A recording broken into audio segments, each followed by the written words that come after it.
mwabale kwekuumira kumukoto gwa Uganda Lifestyle nze Murshid Segawa.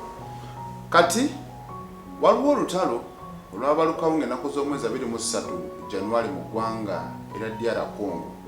Eno nno abayeekera ba M23 basobola okubeera nga bakola obulumbaganye e North Kivu mu kibuga Goma lukakananga abakiwambe.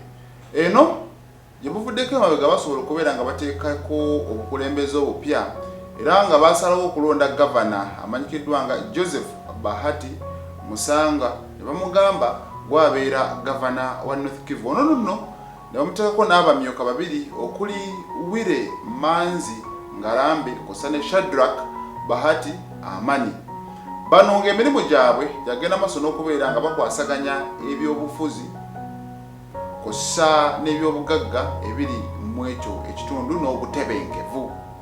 Mu mbeera eno pulezidenti wa M23 amanyikiddwa nga Bertrand Bisimwa ono naye yasobola okuba nga awera ng'agamba Goma twakiwambye, Bukavu tujja ate ne Kinshasa tujja kubeera nga tutuuka. Colonel Nanga oyo nno nga ye coordinator w'ebibiina bino eno ebyabayeekera ebya Alliance Afrivu Congo Olufaransa kati bagamba bateekeddwa okuba nga bafuna obwenkanya. Kati wiiki gye tukubye emabega nonno wabaddewo olutuula omwabadde abakulembeze ab'enjawulo n'owe Uganda nga yabaddemu, Kagame yabaddemu owe Rwanda, Tshisekedi yabadde ku Zoom naye ebintu byonna yabadde abigoberera bulungi. Ono nno ne yadde akubiriza olukiiko luneeno amanyikiddwa nga William Ruto yabaddewo kossa ne pulezidenti w'eggwanga erya Tanzania amanyikiddwa nga Samia Suluhu Hassan.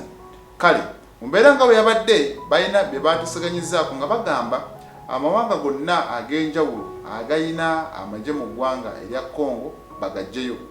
Nga bw'onaalaba Uganda nti eyina amagye mu ggwanga erya Congo era nga yo ekyagitwalayo mu Operation Shujaa kusobola kulaba nga effeffetta abajambula ba ADF abo bajja kusigalayo kubanga ekyabatwalayo si kwetaba mu lutalo olwa M23 no.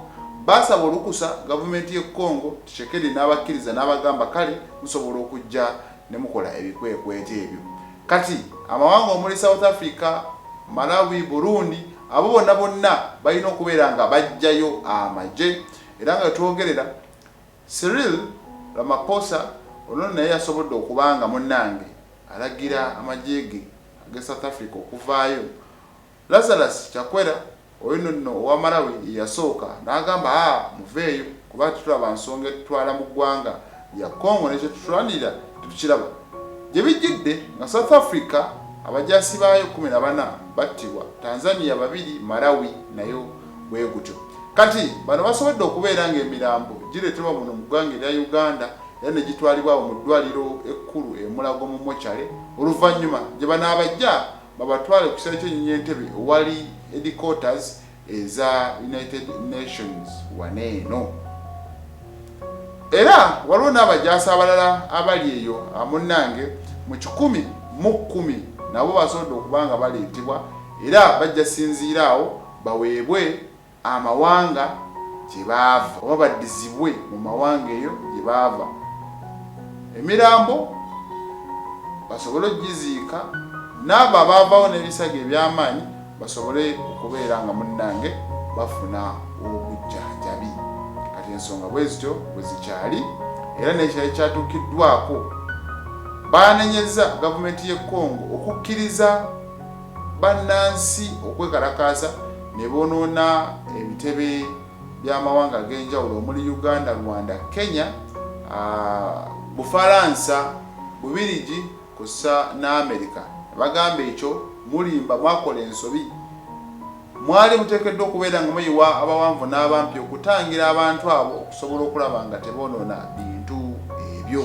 Kibi nnyo, kibi ddala ne babagamba ekyo tetwagala kibeere nga kiddamu okubeera nga kibaawo. Kati olutuulo olulindiriddwa okubeera nga luddako kwe kulaba n'okusala empenda nga ba M23 bakkaanya ne gavumenti y'e Congo balabe ki ekinaaba kituukirwako, ki kye banaaba bakkiriziganya nakyo mu nsonga eyo.